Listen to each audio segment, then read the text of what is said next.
యేసుక్రీస్తు వైపు తిప్పాలి అనే కుట్రతోనే ఈ వ్యాఖ్యలు చేశాడు.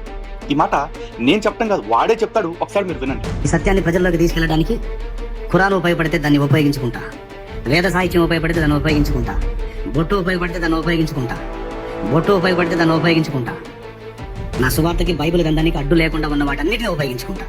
నేను చెప్తున్నాను కదా, దేన్నైనా వాడతా. యేసు అనే 2 అక్షరాలు కలిగిన వ్యక్తిని ఎదుటి వాళ్ళ హృదయంలోకి పంపడానికి ఏది దొరికినా వాడతా.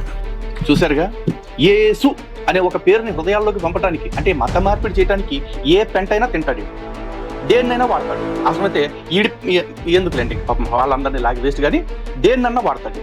చివరికి ఆ పక్కలో ఈ పక్కలో దొరికేదన్నిటిని కూడా వాడేస్తాడు. అలాంటి నికృష్టుని అని వాడే చెప్పుకుంటున్నాడు. మరి ఇంత నికృష్ట ఆలోచనలతో నయాన్నో భయాన్నో, by hook or by crook, అంటే ఏ చండాల పని చేసైనా సరే, ఏ పెంట పని చేసైనా సరే దానికి సువార్త అని పేరు పెట్టేసి నేను మత మార్పిడి చేసుకుంటాను, వీధుల్లోకి అచ్చోసిన ఆంబోతుల్లాగా నా ఊరపక్కలు వదులుతాను అని చెప్పేసి వీడు ఓపెన్గా చెప్పాడు.